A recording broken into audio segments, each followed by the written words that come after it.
पिछले 10 सालों में प्रधानमंत्री श्री नरेंद्र मोदी जी ने जो सबसे बड़ा काम किया है वो ये काम किया है कि जनता के अधिकारों को कमजोर किया है। महात्मा गांधी जी ने सारे नेताओं से अपनी संपत्ति छुड़वाई, सबको जमीन पे लाए, सबको घरों में ले गए, गरीबों के की समस्याओं को सुनो, और जो जनता है देश की वो सर्वोपरि है। ये बात गांधी जी ने सिखाई। किसानों के लिए नीति बनाते हैं, किसान आंदोलन करता है। लाखों किसान 4 किलोमीटर दूर उनके घर से बैठते हैं, आंदोलन करते हैं। महीनों के लिए उनकी बिजली काटी जाती है, पानी काटा जाता है, 600 शहीद होते हैं किसान, लेकिन वो 4 किलोमीटर दूर चल के हमारे प्रधानमंत्री उनसे मिलने के लिए नहीं आते हैं। जब उनको पता चलता है कि चुनाव आ रहा है और ये किसान आंदोलन कर रहे हैं, हमें वोट नहीं मिलेगा, तब चुनाव के 2 महीने पहले वो कानून बदल देते हैं। ये है उनकी कार्यशैली। वो मेरे भाई को शहजादा बोलते हैं। मैं उनको बताना चाहती हूँ, ये शहजादे 4000 किलोमीटर पैदल चले हैं। नरेंद्र मोदी जी महलों में रहते हैं। आपने कभी टीवी पे उनका चेहरा देखा है? एकदम साफ सुथरा सफेद कुर्ता, एक दाग नहीं है धूल का,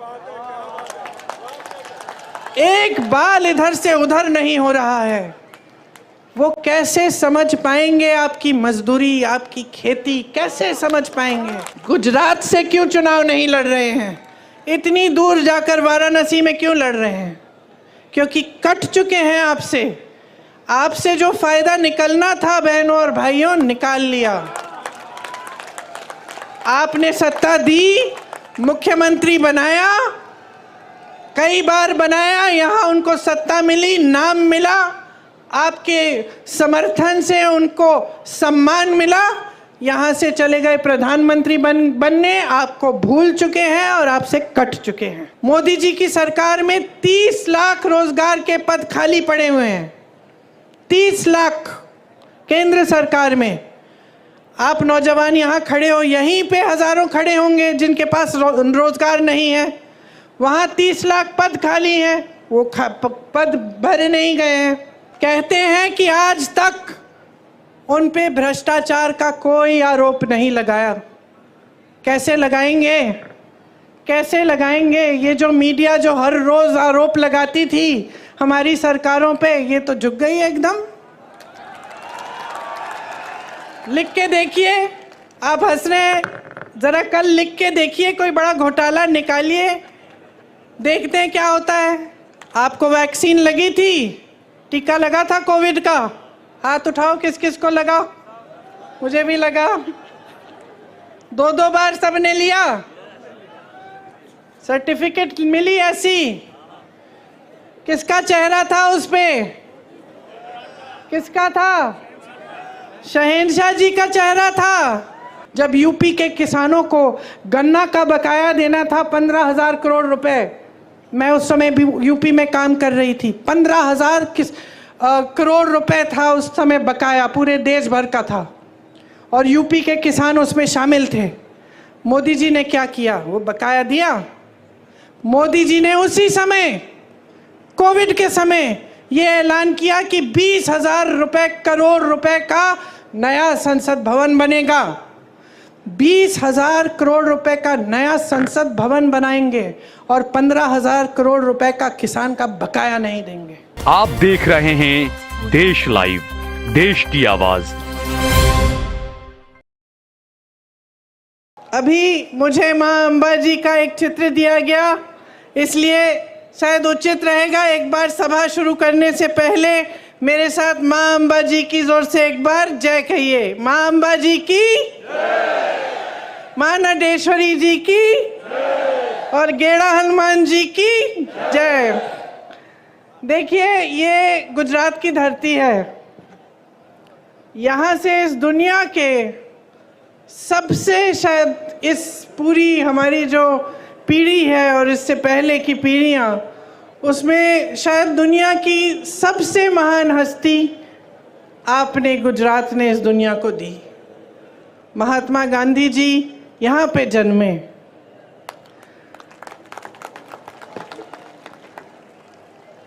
श्री सरदार पटेल जी भी गुजरात के ही पुत्र थे।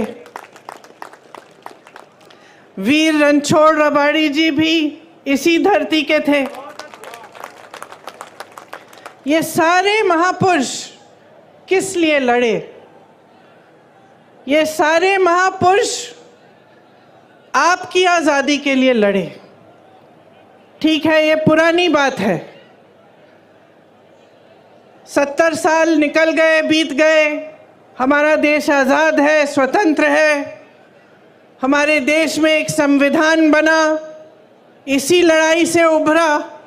जितने भी हमारे स्वतंत्रता सेनानी थे, जितने बड़े बड़े महापुरुष रहे, चाहे पटेल जी हो, चाहे गांधी जी हो, नेहरू जी हो, सब ने लड़कर, ब्रिटिश साम्राज्य से लड़कर हमारे देश को आज़ाद करवाया और हमें एक संविधान दिया। ये संविधान जो उन्होंने हमें दिया, इसका महत्व आपको समझना पड़ेगा। आज बहुत ही ज़रूरी है कि आप कुछ मूल बातें, जो गहरी बातें हैं हमारे देश की राजनीति के बारे में और अपने जीवन के बारे में, आप ठीक ढंग से समझें, ताकि जो निर्णय आप लेने जा रहे हैं चुनाव में, वो आप सोच समझ के और सारी जानकारी लेके लें।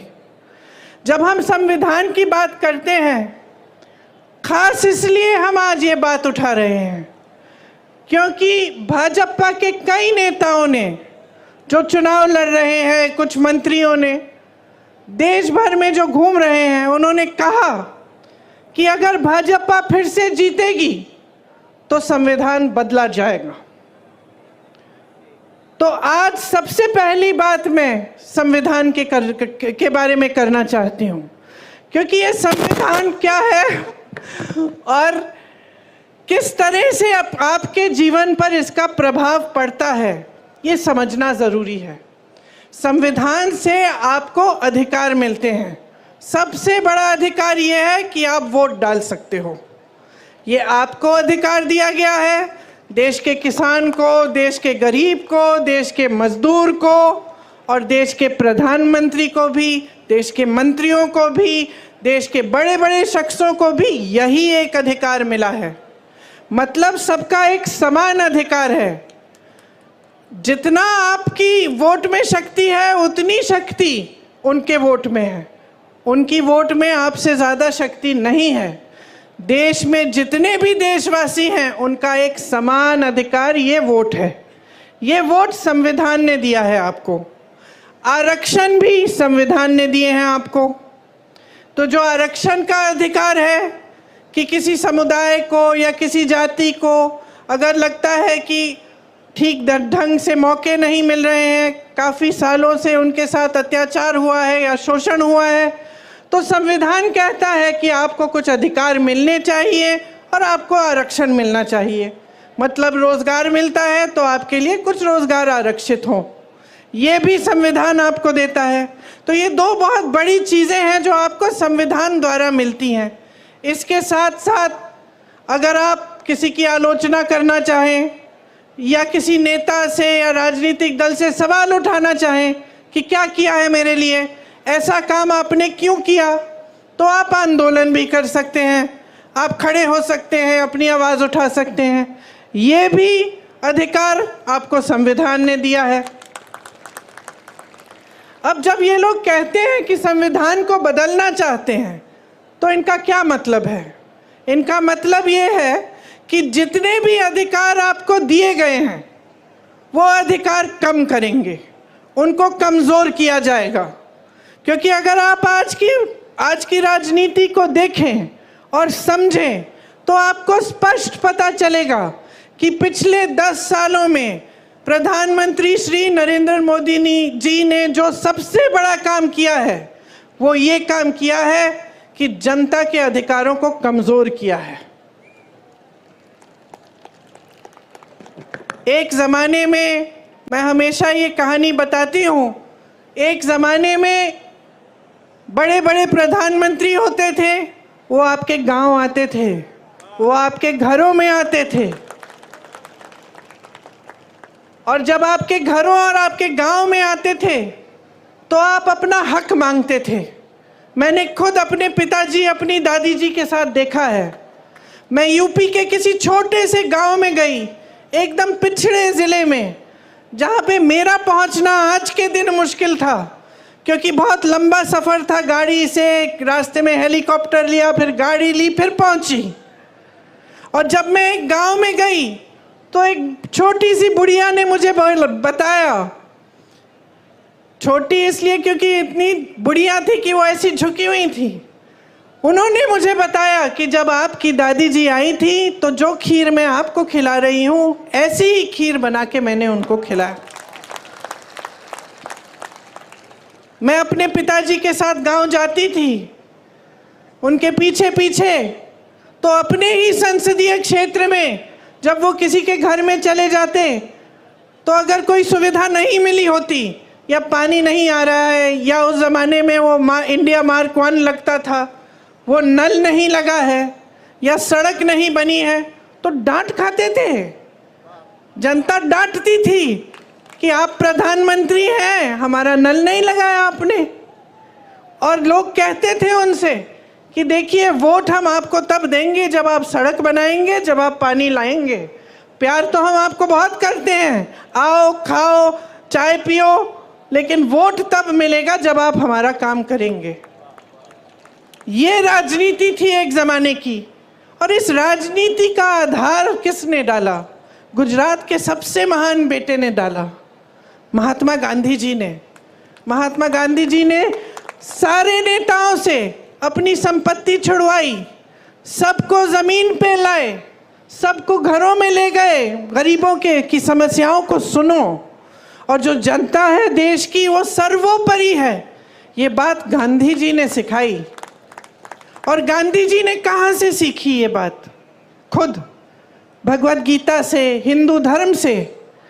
जो महान गुरु होते थे हमारे, उनसे पहले वो सारे आपके बीच आते थे, पैदल चलते थे, सुनते थे कि समस्याएं क्या हैं, कि मेरी बहनें बैठी हैं, कैसे चला रही हो अपना जीवन, महंगाई हो रही है, कुछ खरीद पा रही हो, कमाई कैसे आ रही है, घर पे जाती हो, क्या मुश्किल है जब घर पहुंचती हो काम करने के बाद खेती में। किसानों से पूछते थे, समझते थे, मजदूरों की समस्याएं समझते थे, और उसी आधार पे अपनी नीतियां बनाते थे। तो अगर कोई नीति बनती थी देश में तो उसे इस आधार पे बनती, जैसे अगर मजदूरों के लिए कोई नीति बनती तो मजदूरों से बातचीत करके बनती, किसानों के लिए कोई नीति बनती तो किसानों की समस्याओं को समझ के, उनकी मुश्किलों को देख के बनती।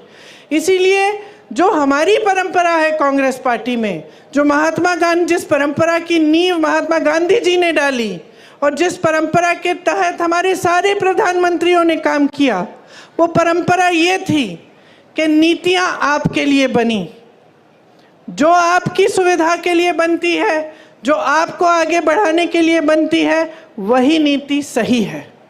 लेकिन बहनों और भाइयों, आज के जो प्रधानमंत्री हैं, ज़रा उनकी कार्यशैली को आप देखिए।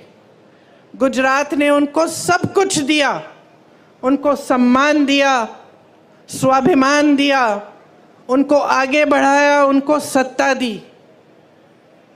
आज प्रधानमंत्री बने, 10 सालों से प्रधानमंत्री हैं। जब जब आप उनको देखते हैं तो आप मुझे खुद बताइए, आप टीवी पे उनको देखते हैं कि नहीं? देखते हैं टीवी पे? देखते हैं ना? दिखते हैं। कहाँ दिखते हैं आपको? बड़े मंचों पे दिखते हैं, बड़े बड़े प्रधानमंत्रियों के साथ दिखते हैं, दूसरे देशों के राष्ट्रपतियों के साथ दिखते हैं ना? बड़े बड़े खरबपतियों के साथ दिखते हैं, सेठों के साथ दिखते हैं। कभी आपने उनको किसी किसान के घर जाते हुए देखा है?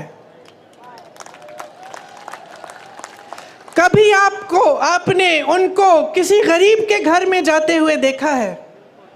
मैंने यूपी में काम किया पिछले 5 सालों से।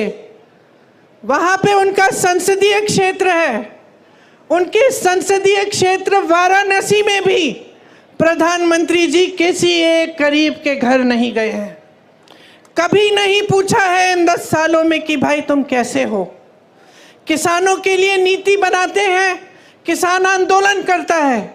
लाखों किसान 4 किलोमीटर दूर उनके घर से बैठते हैं, आंदोलन करते हैं। महीनों के लिए उनकी बिजली काटी जाती है, पानी काटा जाता है, 600 शहीद होते हैं किसान, लेकिन वो 4 किलोमीटर दूर चल के हमारे प्रधानमंत्री उनसे मिलने के लिए नहीं आते हैं। जब उनको पता चलता है कि चुनाव आ रहा है और ये किसान आंदोलन कर रहे हैं, हमें वोट नहीं मिलेगा, तब चुनाव के 2 महीने पहले वो कानून बदल देते हैं। ये है उनकी कार्यशैली। वो मेरे भाई को शहजादा बोलते हैं। मैं उनको बताना चाहती हूँ, ये शहजादे 4000 किलोमीटर पैदल चले हैं। कन्याकुमारी से कश्मीर तक आपकी समस्याओं को सुनने के लिए चले हैं। मेरी बहनों से मिले हैं, मेरे भाइयों से मिले हैं, किसानों से मिले हैं, मजदूरों से मिले हैं और सबसे प्यार से मिलकर पूछा है कि तुम्हारे दिल में क्या मुश्किलें हैं, तुम्हारे जीवन में क्या समस्याएं हैं, उनको हम हल कैसे कर सकते हैं। और एक तरफ आपके शहंशाह नरेंद्र मोदी जी महलों में रहते हैं। आपने कभी टीवी पे उनका चेहरा देखा है? एकदम साफ सुथरा सफेद कुर्ता, एक दाग नहीं है धूल का, एक बाल इधर से उधर नहीं हो रहा है। वो कैसे समझ पाएंगे आपकी मजदूरी, आपकी खेती? कैसे समझ पाएंगे? कैसे समझ पाएंगे कि आप किस दलदल में धंसे हुए हो? महंगाई से आप दब चुके हो। हर तरफ महंगाई। मेरी बहनें, मिट्टी के का तेल आज कितने का है? सब्जी खरीदने जाती हो, मिलती है क्या? तुम भाव क्या है उसका? पेट्रोल डीजल का दाम क्या है? मेरे किसान भाइयों, किस तरह से गुजारा कर रहे हो? खेती के हर सामान पे जीएसटी है, हर सामान महंगा हो चुका है। मेरी बहनें, अगर कोई त्योहार होता है, कुछ खरीदना पड़ता है, नए कपड़े, बच्चों के लिए कोई वर्दी खरीदनी पड़ती है, फीस भरनी पड़ती है, कोई बीमार पड़ जाता है, इलाज करना पड़ता है, तो क्या हालत होती है आपकी? ये मोदी जी नहीं जान सकते, क्योंकि मोदी जी अब अपने महल में बंद हैं, सत्ता से घिरे हुए हैं। उनके आसपास जितने भी लोग हैं उनसे डरते हैं, उनको कोई कुछ कहता नहीं है, और अगर कोई आवाज़ उठा भी ले तो उस आवाज़ को दबाने की कोशिश होती है। आज उनको ये नहीं पता है कि आप कितनी समस्याओं से जूझ रहे हैं। आप देखिए, यहाँ राजपूत समाज की महिलाओं का कितना अपमान किया गया। मोदी जी ने क्या किया? क्या हटाया उस प्रत्याशी को? हटाया उस प्रत्याशी को? आपकी मांग क्या थी? आपकी मांग ये थी कि हटे। आपको अपमानित किया। मोदी जी ने सुनी आपकी बात? आपकी सुनवाई हुई? मैं आपसे वादा करती हूं बहनों कि अगर हमें मौका मिला, हम देश भर में आपकी बात हम फैलाएंगे, बताएंगे, और इस तरह का अपमान आपके साथ हम नहीं होने देंगे। आज मेरी बहनों, जहां जहां महिलाओं का अपमान किया गया है, वहां मोदी जी की सरकार ने जिन्होंने अपमान किया, जो अत्याचार कर रहे हैं, उनका साथ दिया है, उनके पक्ष में खड़ी हुई है इनकी सरकार, आपके पक्ष में नहीं। हाथरस में महिला के साथ अत्याचार हुआ, उसको जला के मार डाला। भाजपा की सरकार ने उनको बचाया जिसने अत्याचार किया था। उन्नाव में हुआ, मैं उस महिला के घर गई, कोई ऐसा अत्याचार नहीं था जो उसके परिवार पे नहीं बरसाया गया, क्योंकि उस महिला ने आवाज़ उठाई। उसके साथ अत्याचार करने वाला एक भाजपा के प्रधान का रिश्तेदार था। उस महिला ने, नौजवान थी, आवाज उठाई, कचहरी में गई केस डालने। जहां वो अपमान हुआ था वहां केस नहीं डाला गया तो अगले जिले में चली गई, वहां से डाला। रोज सुबह अकेली जाती थी 6 बजे ट्रेन लेकर अगले जिले में, वहां पे कचहरी में जाती थी अपने केस की सुनवाई के लिए। एक दिन जब वापस आ रही थी तो उसको जलाकर मार डाला। 1 किलोमीटर जलते हुए चली, कोई आया नहीं मदद करने के लिए, पुलिस नहीं आई, कोई नहीं आया। जब मैं उसके घर गई तो उसके पिताजी ने मुझे बताया कि क्योंकि उसने आवाज उठाई थी, उसके भाइयों को पीटा गया था, उसके पिताजी को पीटा गया था, पिताजी के खेत जला डाले थे, लेकिन सरकार से कोई मदद नहीं मिली। मोदी जी ने कोई मदद नहीं की। हमारी बड़ी बड़ी ओलंपिक की मेडलिस्ट महिलाएं जो लड़ी, देश के लिए मेडल लाई, जब मेडल लाई तो मोदी जी ने उनके साथ फोटो खिंचवाई और सारे अखबारों में लिखा था कि देखिए मोदी जी हैं तो मुमकिन है, मोदी जी की वजह से ये मेडल लेके घर आई हैं। जब वही महिला सड़क पे उतरी क्योंकि उसके साथ अत्याचार हुआ था, मोदी जी ने उनकी मदद नहीं की। उस महिला ने, उसकी आंखों में आंसू थे जब उसने मुझे बताया कि दीदी मैंने सोचा था कि मैंने इतना बड़ा काम किया है, देश के लिए मेडल लाई हूँ, अगर मैं यहाँ पे बैठ के मांग करूँगी तो ज़रूर मेरे साथ न्याय मिलेगा, मुझे न्याय मिलेगा। लेकिन उसे न्याय नहीं मिला। आपको मालूम है क्या तोहफा मिला उसको, जिसने उस पर अत्याचार किया? आज उसका बेटा भाजपा के टिकट पे खड़ा है। जिस तरह से जिसने यहाँ पे आपकी महिलाओं का अपमान किया, उसके बेटे को टिकट दिया, उसी तरह से उत्तर प्रदेश में इसके बेटे को भी टिकट दिया। ये है नरेंद्र मोदी जी की सरकार की असलियत। और जैसे मैंने कहा, घिरे हुए हैं सत्ता से, अब आपको नहीं पहचानते, आपको नहीं जानते। बताइए, अगर गुजरात की जनता से कटे नहीं होते तो यहाँ से चुनाव क्यों नहीं लड़ रहे हैं? गुजरात से क्यों चुनाव नहीं लड़ रहे हैं? इतनी दूर जाकर वाराणसी में क्यों लड़ रहे हैं? क्योंकि कट चुके हैं आपसे। आपसे जो फायदा निकलना था बहनों और भाइयों, निकाल लिया। आपने सत्ता दी, मुख्यमंत्री बनाया, कई बार बनाया, यहाँ उनको सत्ता मिली, नाम मिला, आपके समर्थन से उनको सम्मान मिला, यहाँ से चले गए प्रधानमंत्री बनने, आपको भूल चुके हैं और आपसे कट चुके हैं। ये किसानों की धरती है, यहाँ अनार, आलू, जीरा पैदा करते हैं आप। आपसे पूछना चाहती हूँ, मोदी जी की 10 साल सरकार है, आपको न्यूनतम समर्थन मूल्य मिलता है इसके लिए? नहीं मिलता। जो आपका कोऑपरेटिव सेक्टर है, अमूल, बनास डेयरी, ये किसने खड़ा किया? आपको याद है? कांग्रेस के ज़माने में खड़ा हुआ ये सेक्टर। और आज प्रयास क्या है? भाजपा के नेता इसका कब्जा करने की कोशिश कर रहे हैं। ये आपकी संपत्ति है, ये आपके लिए बनाया गया सेक्टर, ताकि आप फूले फले, आप आगे बढ़ें, ताकि यहाँ के किसान आगे बढ़ें। भावनगर में गौचरों की ज़मीन पर भी इनके नेताओं ने कब्जा किया है। ये आपकी ज़मीन है, कोई रोक नहीं रहा है इनके नेताओं को। जहाँ कुछ मिल रहा है वहाँ हाथ मार रहे हैं। समझ लीजिए क्या हो रहा है आपके साथ। कांग्रेस पार्टी ने एक न्याय पत्र निकाला है। इस न्याय पत्र का आधार जो है वो मेरे भाई ने, जो ये 4000 किलोमीटर चले थे, ये उस वही जब आपसे बातें की उन्होंने, आपकी समस्याएं समझी, वही आधार बना इस न्याय पत्र के लिए। मतलब वो समझे कि आपके साथ अन्याय हुआ है, किसानों के साथ, मजदूरों के साथ। तो उन्होंने एक ऐसा घोषणा पत्र निकलवाया हमारी पार्टी से, जिसमें आपके लिए सारी सुविधाएं हैं।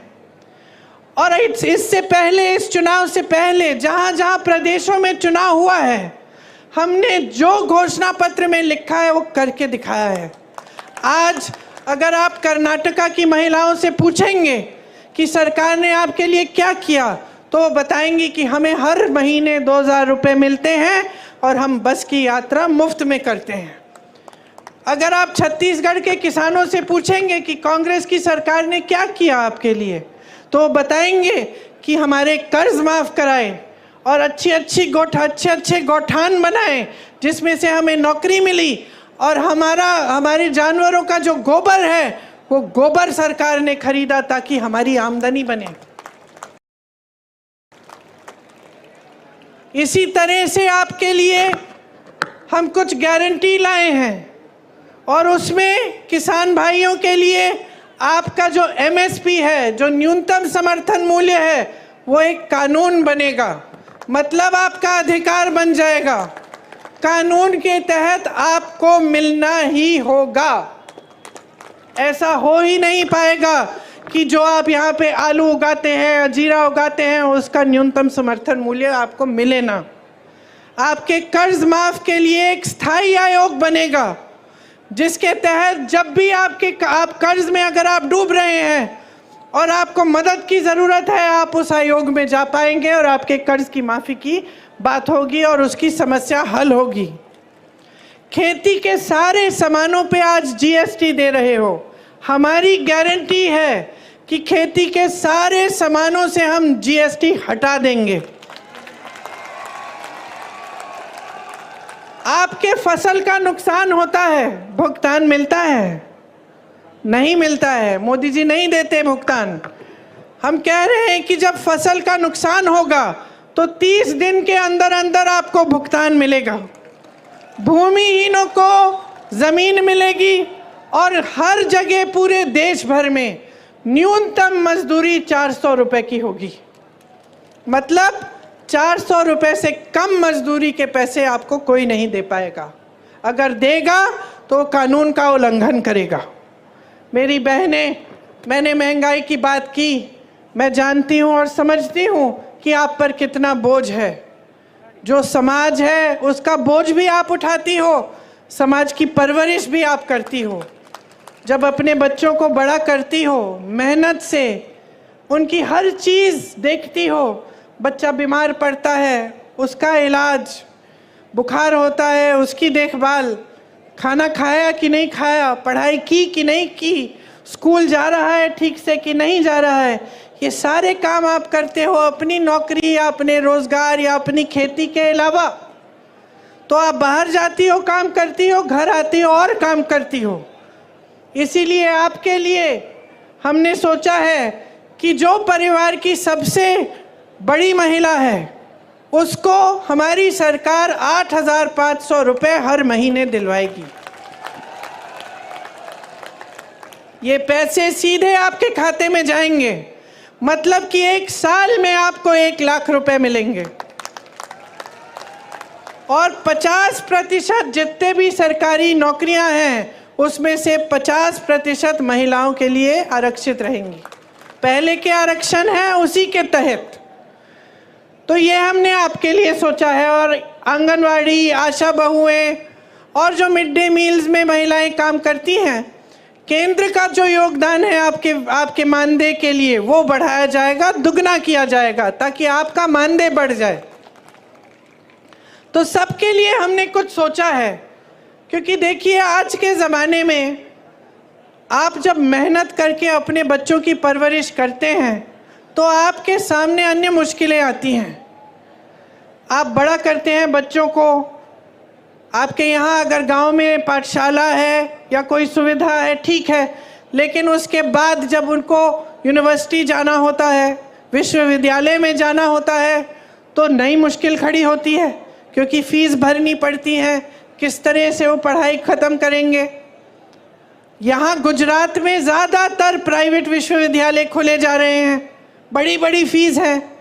जितने भी माँ बाप हैं, चाहे कितने भी गरीब हों, चाहे किसान हो, मजदूर हो, कुछ भी हो, आज के दिन सब चाहते हैं कि हमारा बच्चा शिक्षित हो ताकि उसको अच्छा रोज़गार मिले। सही बात है कि नहीं?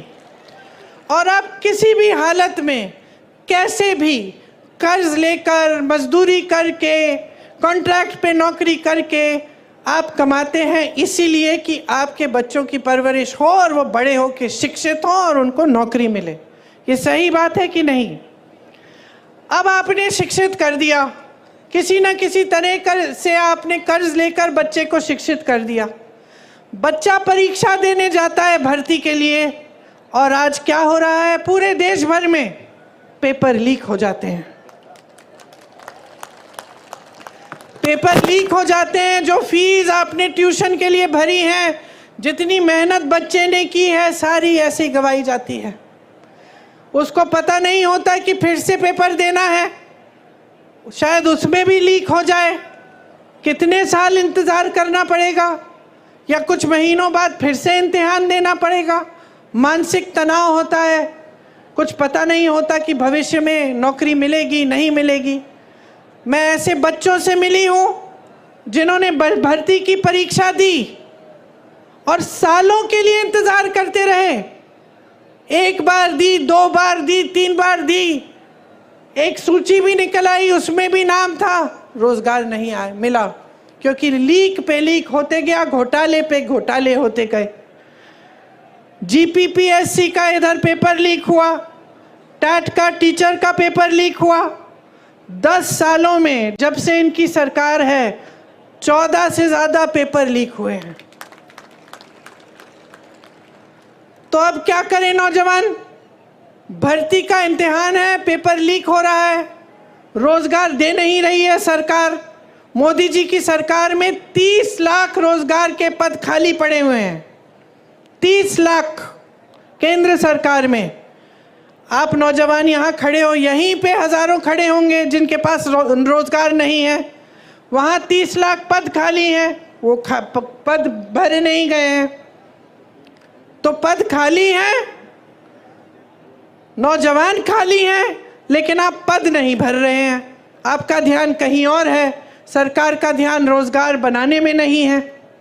तो ये परिस्थिति है कि जब आपको रोजगार नहीं मिलता तो फिर आउटसोर्सिंग और कॉन्ट्रैक्ट पे ही रोजगार मिलता है, और आप सब वही करते हैं क्योंकि और कोई चारा नहीं है, कोई स्थायी रोजगार नहीं मिल रहा है।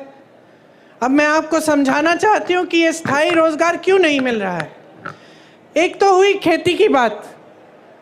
एक ज़माने में खेती में भी रोजगार मिलते थे, लेकिन जब से इतनी महंगाई आई है, किसान खुद कमा नहीं पा रहा है।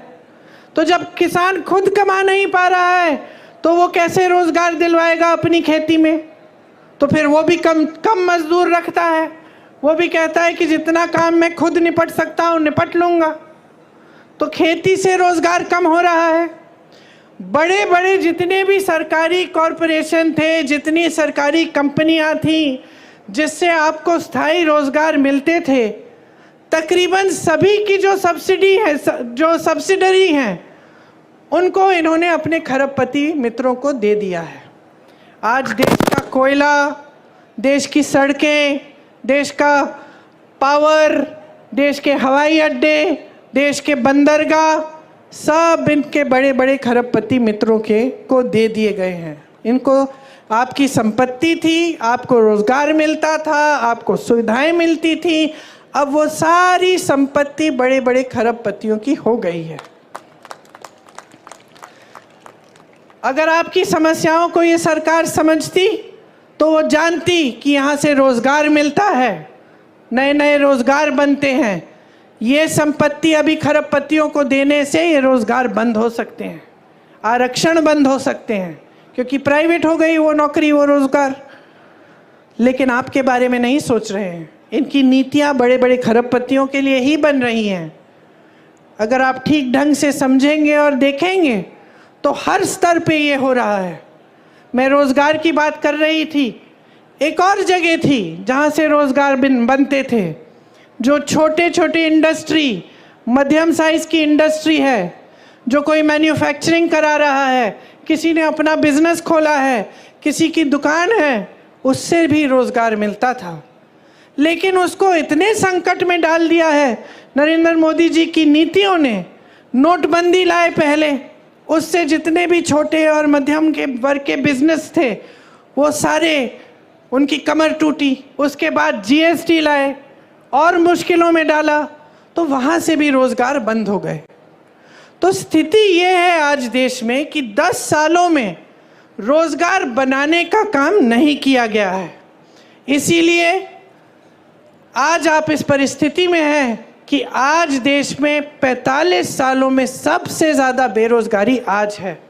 आज 70 करोड़ नौजवान हमारे देश में बेरोजगार हैं। और जहाँ जहाँ अच्छी अच्छी स्कीमें थी या अच्छे अच्छे रोजगार थे, जैसे आपने देखा है सेना में था, उसको भी इन्होंने 5 सालों के लिए करके अग्निवीर जैसी स्कीम लाके उसको भी ख़त्म कर दिया। अब कोई जाना नहीं चाहता है, सेना में भर्ती नहीं होना चाहता, क्योंकि कहता है कि 5 साल बाद घर आ जाऊंगा फिर बेरोजगार होऊंगा। तो ये परिस्थिति है।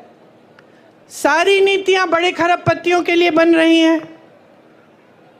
जो 30 लाख रोजगार जो खाली हैं, जो पद खाली हैं, हम कह रहे हैं हम उन सबको भरेंगे जब हमारी सरकार आई है। ये कांग्रेस पार्टी की गारंटी है।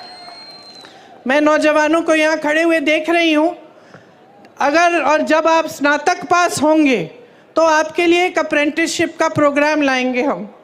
अप्रेंटिसशिप मतलब आपने देखा और सुना होगा कि जो अमीर लोग हैं, इनके बच्चे जब पढ़ाई ख़त्म करते हैं तो स्थायी रोज़गार मिलने से पहले उनको एक अप्रेंटिसशिप में डाला जाता है, जिसको इंटर्नशिप कह लीजिए, लेकिन उसमें वो कमाते हैं। तो हम आपके लिए ऐसी अप्रेंटिसशिप लाएंगे जो आज तक गरीब बच्चों के लिए उपलब्ध नहीं थी, जिसमें आप जब स्नातक पास होंगे आपको भी एक अप्रेंटिसशिप के प्रोग्राम में डाला जाएगा और आपको 1 लाख रुपए सालाना आप उससे कमा पाएंगे। आपके लिए 50,000 करोड़ रुपए का एक फंड बनेगा, जिससे अगर आप छोटे कारोबार अपने शुरू करना चाहेंगे आपको लोन मिलेगा और आप वो लोन लेके, आप वो पैसे लेके आप वो कारोबार शुरू कर सकेंगे। ये सिर्फ आपके लिए होगा, इसलिए ब्याज बहुत कम होगा इसका, क्योंकि हमारा प्रयास रहेगा कि हम छोटे और मध्यम बिजनेसों को खूब समर्थन दें ताकि खूब रोजगार बने और आप अपने कारोबार को, अपने बिजनेस को आगे बढ़ा पाएं। जहां तक महिलाओं की बात की, मैंने आपको ये भी बताना चाहती हूँ बहनें कि 25 लाख रुपए तक जितना भी इलाज है पूरे परिवार का, चाहे कोई भी सुविधा हो स्वास्थ्य की, वो आपको मुफ्त में मिलेगी। ये स्कीम हमने राजस्थान में लागू की और वहाँ इस स्कीम की बहुत चर्चा हुई क्योंकि लोग बहुत खुश थे। लोगों ने हार्ट ऑपरेशन कराए इस स्कीम के तहत बगैर 1 रुपया दिए। तो बहुत अच्छी स्कीम है, हम देश भर में इसे लागू करना चाहते हैं। हम देखिए आपके लिए ऐसा काम करना चाहते हैं ताकि पूरे देश का विकास हो, आपका विकास हो बहनें, किसानों का हो, सबका एक साथ विकास हो। क्योंकि हमारे संविधान में लिखा है कि सबको समान दृष्टि से देखना है और ये जो समानता है ये हमारे संविधान की देन है। आज प्रधानमंत्री जी कहते हैं कि जो इस देश में समानता चाहता है वो संविधान के विरोध है। तो आप सोचिए कि इन्होंने हर चीज को घुमाकर उल्टा कर दिया है। संविधान आपके लिए बना, आप सबको समान अधिकार देने के लिए बना। आज देश के प्रधानमंत्री खुद आपके सामने खड़े होकर कहते हैं कि जो समानता के लिए लड़ रहा है वो संविधान का विरोध कर रहा है। तो आप सोचिए कैसी कैसी गलत बातें आपको बताई जाती हैं और काम इनके कैसे हैं। आपको जल, जंगल और ज़मीन पे अधिकार दिए गए थे, संविधान ने दिए, कांग्रेस की सरकारों ने दिए। उन सब अधिकारों को कमज़ोर करने का काम इन्होंने किया है। पहले SC, ST, OBC और रिटायर्ड फौजियों को ज़मीन के पट्टे मिलते थे। आज मैं आपसे पूछना चाहती हूँ, भाजपा की सरकार रही है 10 सालों से, आपको क्या पट्टे मिलते हैं? जैसे मैंने आपको कहा, तमाम सरकारी कंपनियों को प्राइवेट बनाने का काम किया है। इससे आरक्षण खत्म होते हैं, फिर से आपके अधिकार कमज़ोर होते हैं। सरकारी विश्वविद्यालयों में आपको अच्छी शिक्षा मिलती थी कम फीस में। जब प्राइवेट इतने सारे बनाते हैं और सरकारी विश्वविद्यालयों को कमज़ोर करते हैं, तो भी ये काम करते हैं कि आरक्षण भी कम होंगे और फीस भी ज़्यादा होगी।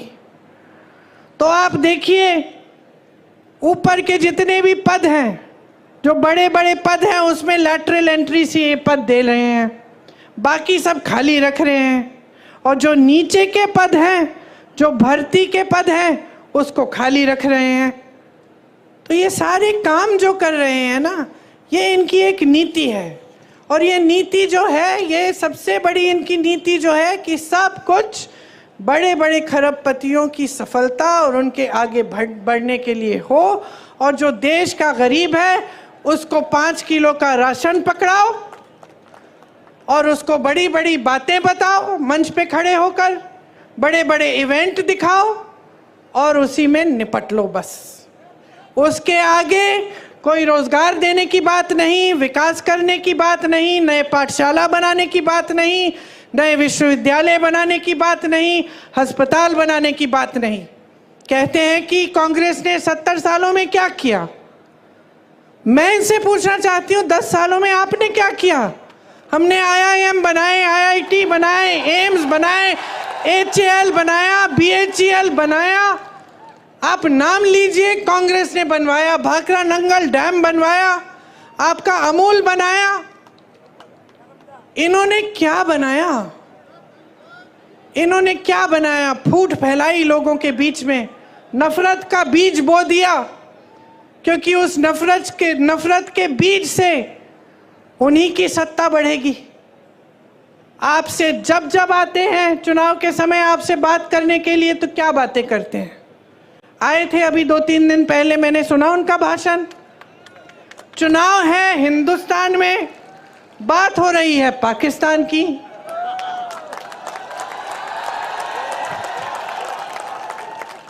आपको बताया जा रहा है कि सावधान रहो, कांग्रेस एक एक्सरे की मशीन लाएगी और एक्सरे की मशीन से आपके घरों में घुस के आपके मंगलसूत्र छीनेगी, आपका सोना चुराएगी, ये कहा जा रहा है। देश के प्रधानमंत्री हैं, इतनी स्तरविहीन बातें।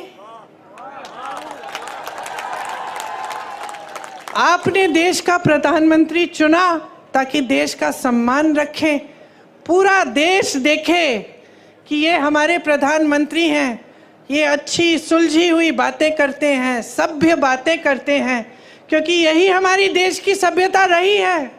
हम अपने बड़ों को देखते हैं और हम कहते हैं कि देखिए कितने सभ्य हैं, आदर देते हैं। लेकिन अब हमारे प्रधानमंत्री आपके सामने झूठ तो बहुत बोलते हैं, लेकिन अब तो फिजूल की बातें करने लग गए हैं। पहले झूठ तक सीमित था, अब अजीब अजीब सी बातें। आपकी 2 भैंसें हैं तो कांग्रेस एक भैंस चुरा लेगी।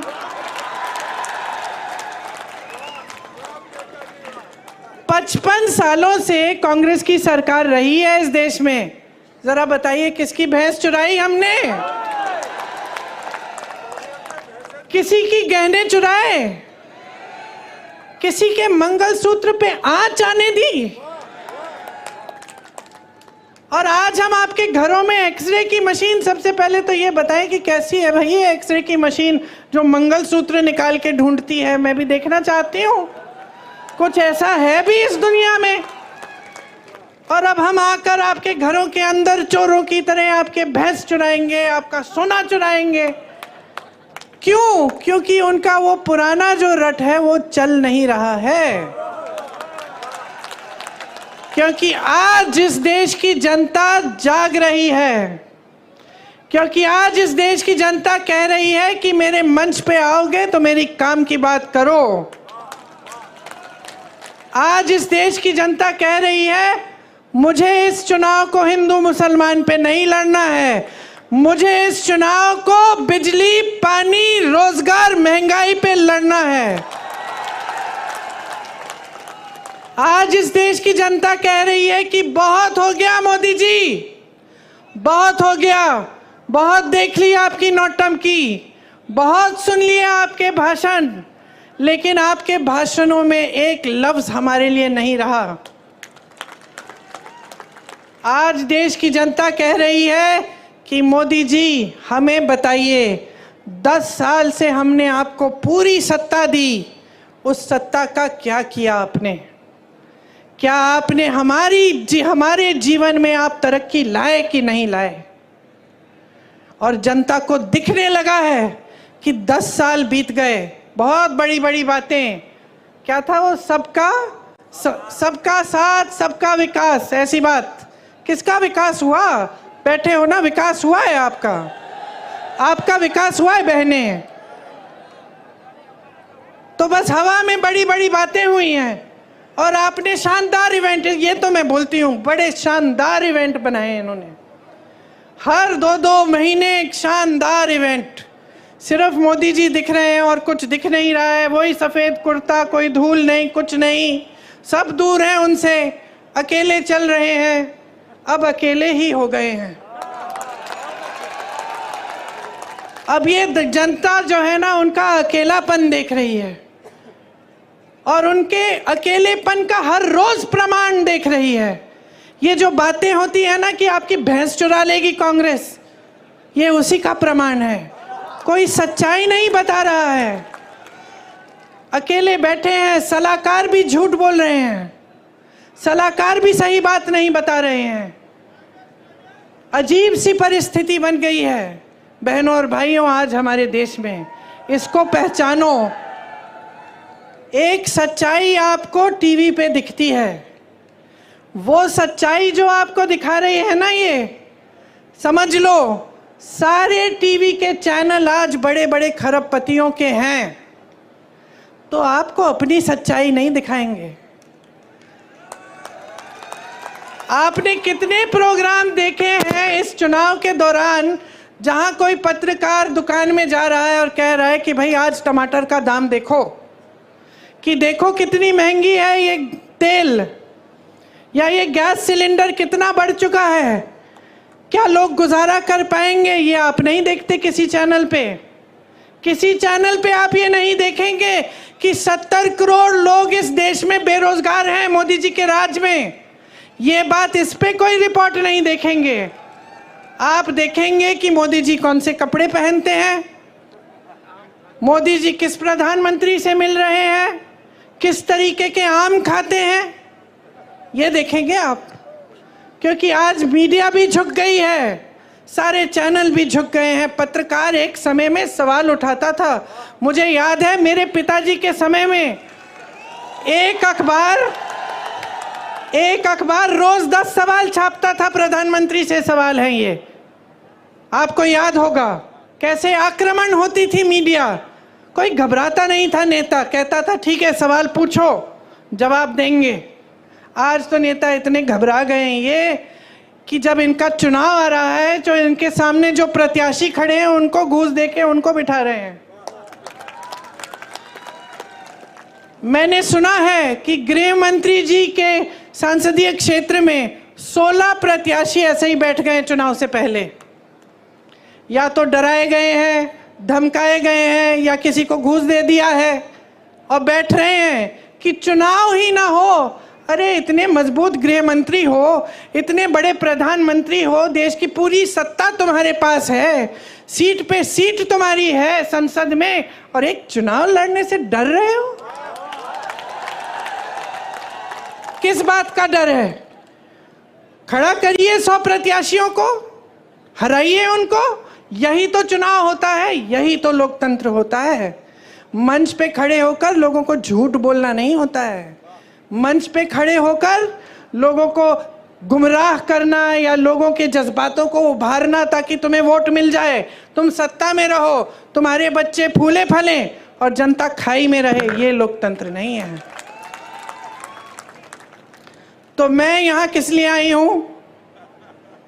मैं यहाँ इसलिए आई हूँ कि आपको मैं बताऊं कि आप इन नेताओं को जवाबदेही बनाओ, वो पुरानी परंपरा वापस लाओ, वो पुरानी परंपरा वापस लाओ सरदार पटेल जी की, महात्मा गांधी जी की, जिसमें नेता जनता को पूजता है, जनता को भगवान मानता है, जनता को डराता धमकाता नहीं है, जनता को खाई में नहीं छोड़ता, जनता के आंसू पोंछता है, उसकी नई नई समस्याएं पैदा नहीं करता ताकि और आंसू बहाए।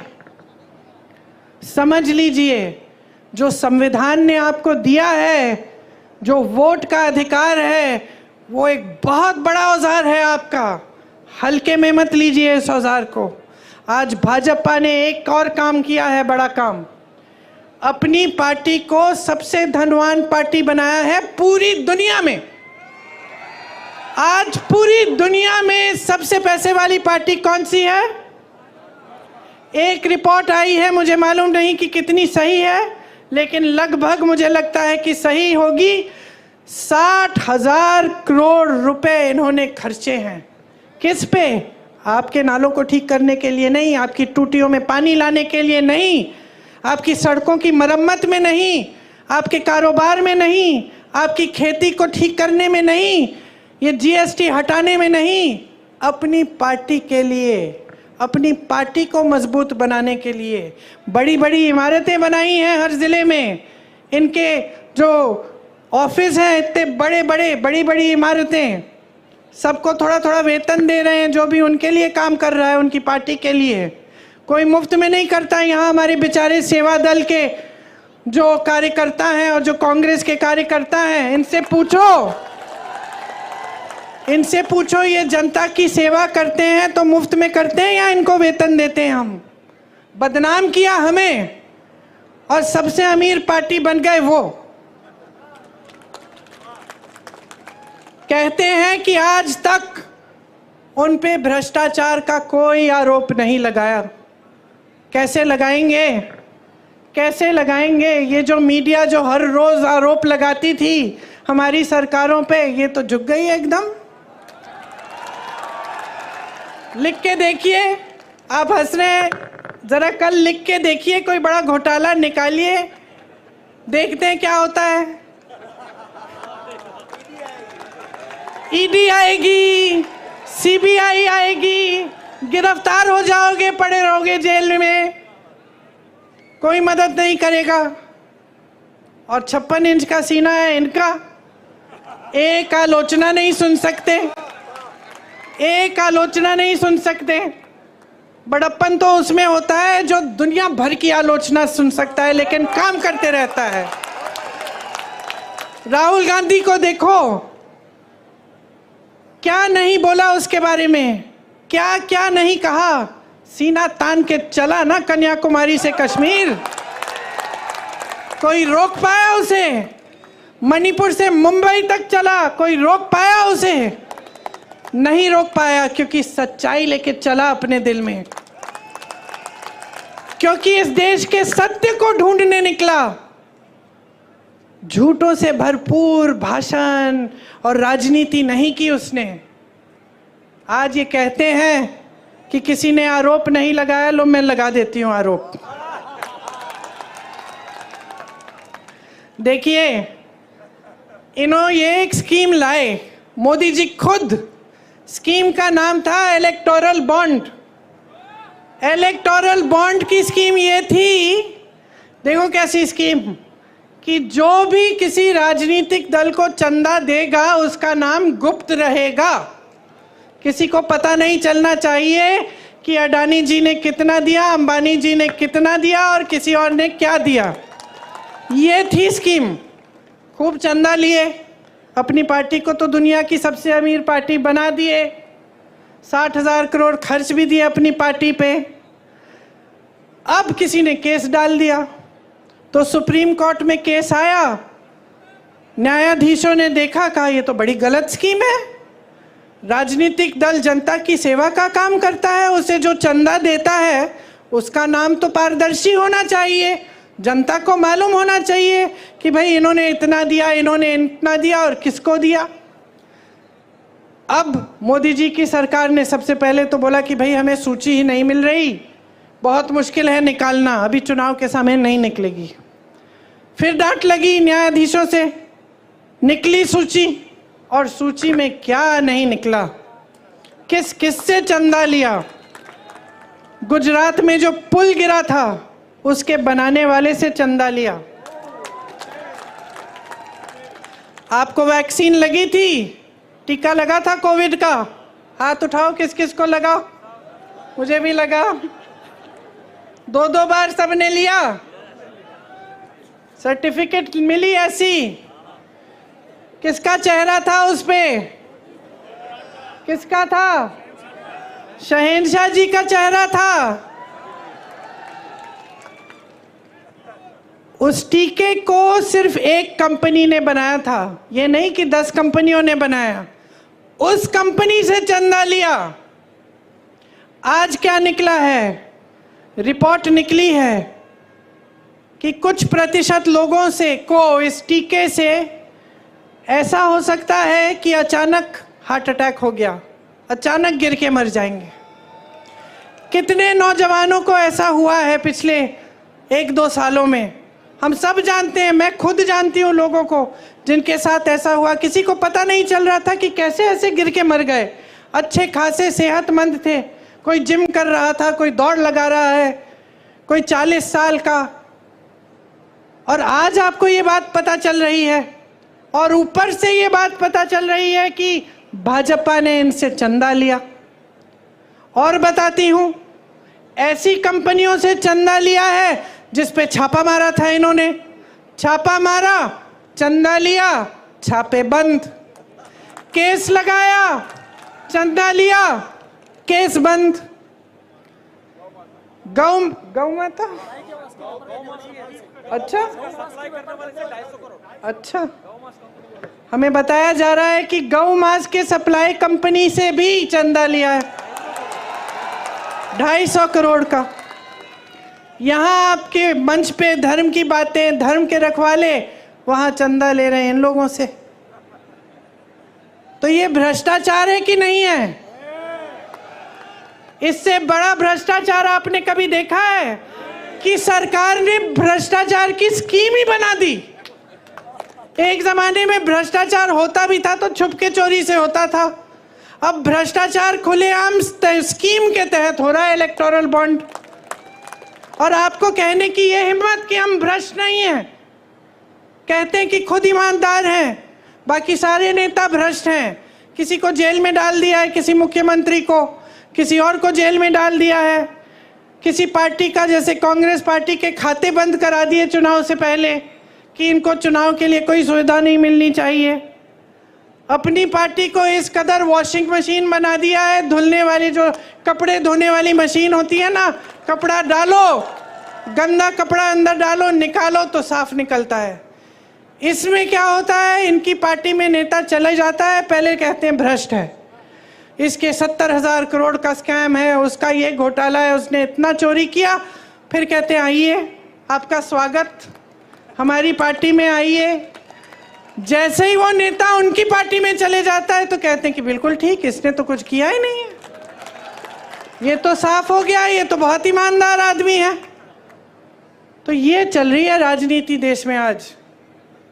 चुनाव लड़ने की हिम्मत नहीं हो रही है, लोगों को बिठाया जा रहा है, पैसे खिलाए जा रहे हैं प्रत्याशियों को, मुख्यमंत्रियों को जेल में डाला जा रहा है। तो अब देखिए, आप पर निर्भर है आपका भविष्य। आपको लगता होगा कि ये जो बड़े बड़े नेता मंच पे बैठते हैं ये हमारा भविष्य तय करते हैं। कुछ हद तक ये बात सही है, लेकिन सिर्फ कुछ हद तक। सच्चाई ये है कि आप अपना भविष्य तय करते हो, आपका भविष्य आपके हाथों में है। मेरी बहनें, आप जब वोट डालने जाती हो ना, तो 5 सालों के लिए आपके जीवन में क्या होने वाला है इसका आप ये तय करने जाती हो कि आपके गांव में, आपके परिवार में तरक्की आएगी कि नहीं, इसलिए अपना वोट डालती हो। तो इसको हल्के में बिल्कुल नहीं लेना है। सब पढ़ो, सुनो, जानकारी लो, नेताओं की बातें सुनो, कौन यहाँ आकर आपकी बात कर रहा है, कौन गंभीर बात कर रहा है, और कौन हल्की बात कर रहा है, कौन भैंसों की बात कर रहा है कि कोई चुराएगा, और कौन कह रहा है कि 30 लाख रोजगार आपको दिलवाएंगे। 10 सालों में अगर कुछ किया होता तो ये चुनाव खुशी से उन 10 सालों की कामयाबी पे लड़ सकते थे, लेकिन ये चुनाव इस पे नहीं लड़ रहे हैं। जैसे जैसे चुनाव आगे चला जा रहा है, पहले धर्म की बातें, अब चोरी करने की बातें, पाकिस्तान की बात भी आ गई है। अब जैसे जैसे आगे बढ़ेंगे और ये 1 महीना निकलेगा चुनाव का, तो आप देखते रहना। कोई गांव में बैठा हुआ चाय की दुकान में ऐसी बातें करता तो आप हंस पड़ते, हंसते कि नहीं? अगर कोई कहता कि भाई कोई नेता आके तुम्हारे घर में एक्सरे से तुम्हारे गहने निकालेगा और तुम्हारी भैंस चुरा ले जाएगा, तो क्या कहते? हंसते। अब प्रधानमंत्री वही बात कर रहे हैं तो हंसो ना, हंसो, बोलो ठीक है ये हास्य बात है, प्रधानमंत्री जी हल्की बात कर रहे हैं, हमें अपनी काम की बात सुननी है।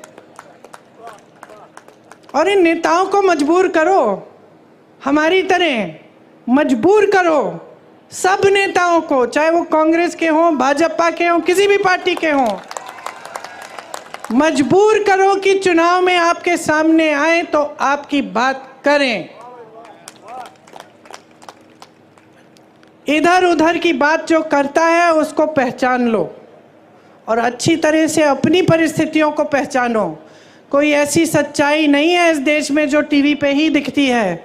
बड़े बड़े इवेंट, महल, बहुत तरक्की हो रही है, बड़े बड़े लोग महलों में अपनी शादियां करा रहे हैं, उनके लिए एयरपोर्ट भी इंटरनेशनल एक दिन में होए जा रहा है। तुम्हारे लिए यहाँ एयरपोर्ट ही नहीं है। समझ लो सच्चाई क्या है। सच्चाई तुम्हारा जीवन है।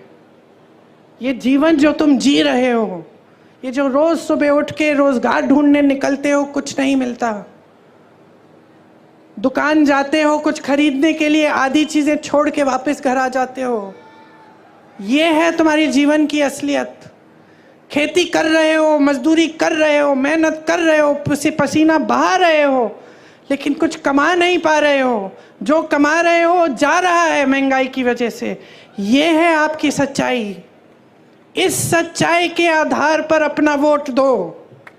इस सच्चाई के आधार पर, जिस सच्चाई को आप अपने अनुभव से जानते हो, जिस सच्चाई को आप, अपनी बहनें, आपके बच्चे जो जी रहे हैं, जब बच्चे को खाना नहीं दे पा रहे हो, वो भूखा सो रहा है, वो सच्चाई है। जब बहन बीमार है, इलाज के लिए दवाई नहीं खरीद पा रही है, रो रही है, दर्द हो रहा है, रो रही है, ये सच्चाई है। जब बच्चा होने वाला है, अस्पताल इतनी दूर है कि पहुंच नहीं पा रही है, ये सच्चाई है। ये जो 1100 रुपए 1200 का सिलेंडर आप खरीद रहे हो, ये सच्चाई है।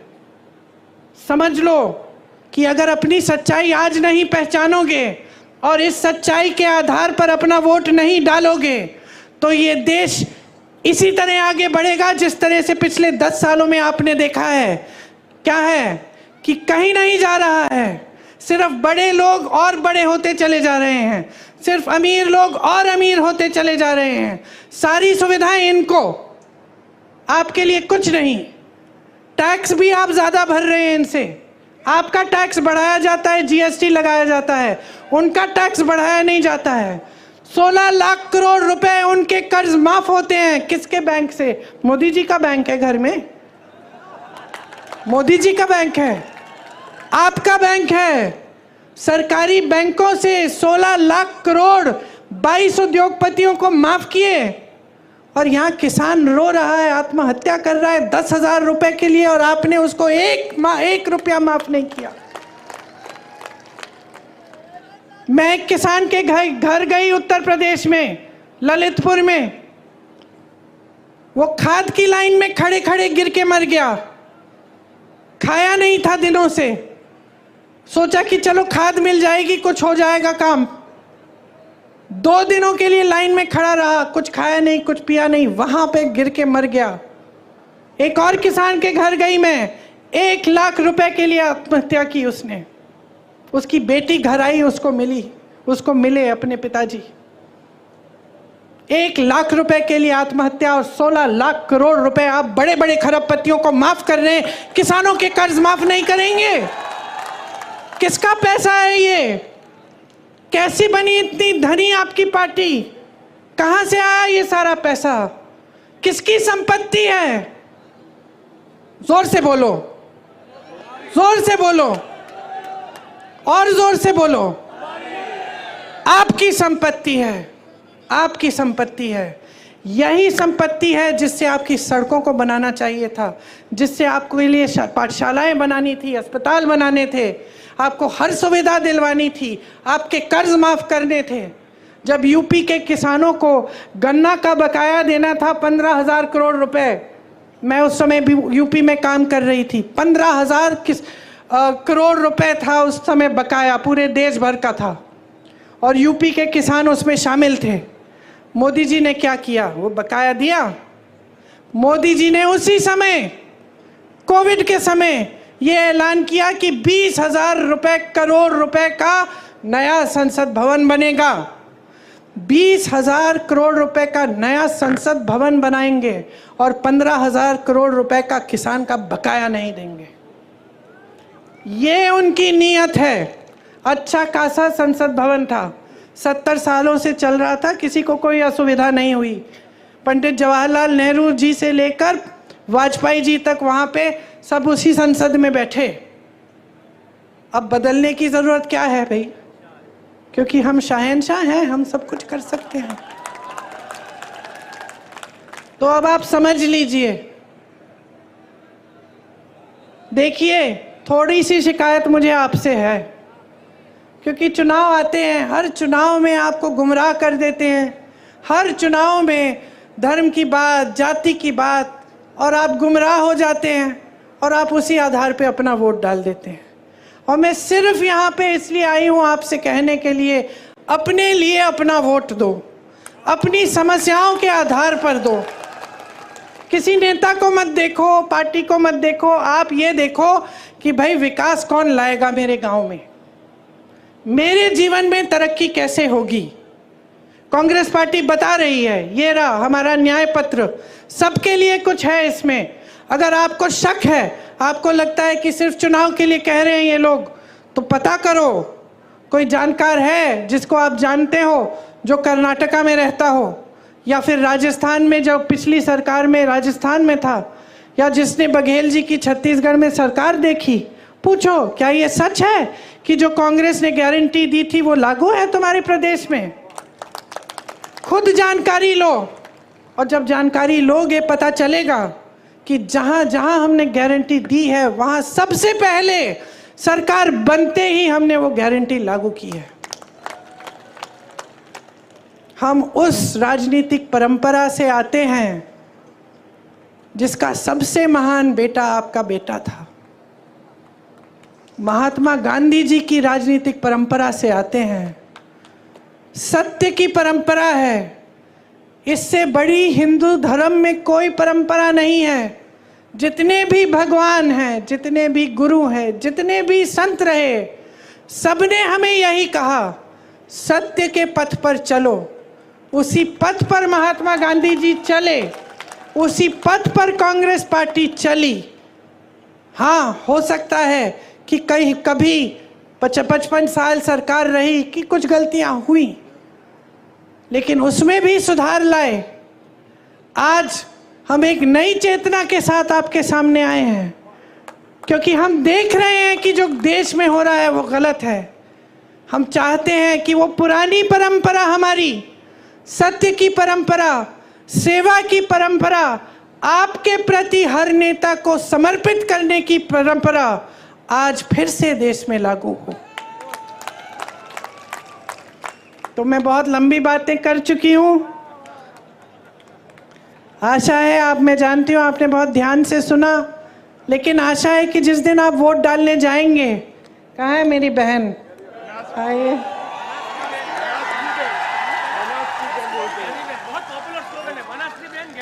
बनास की बहन। मुझे सबसे ज़्यादा खुशी तब होती है जब मैं अपनी बहन के प्रचार में आती हूँ, किसी भी बहन के प्रचार में, क्योंकि हम लोग हम लोग सेवा अच्छी तरह करना जानते हैं, निष्ठा से करते हैं। तो आप लोग मुझे फंडिंग भी दे रहे हैं, वोट भी दे रहे हैं। देखिए, कह रही हैं कि आप ही के समर्थन से चुनाव लड़ रही हैं और ये कह रही हैं कि ये चुनाव जनता लड़ेगी।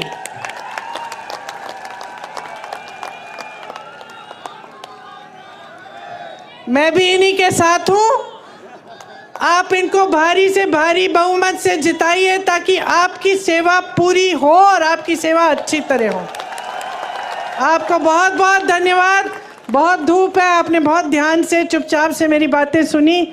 आशा है, जैसे मैं कह रही थी, कि जिस दिन आप पोलिंग पे जाएंगे 2 मिनट लेकर मेरी बातों को याद करो कि मैंने सही कहा कि नहीं, कि मैं आपकी भलाई की बात कर रही हूँ कि नहीं, और अब मेरी बातों के आधार पर और अपने अनुभव के आधार पर अपना वोट दो। मेरी बहन को खूब भारी बहुमत से जिताओ। जय हिंद।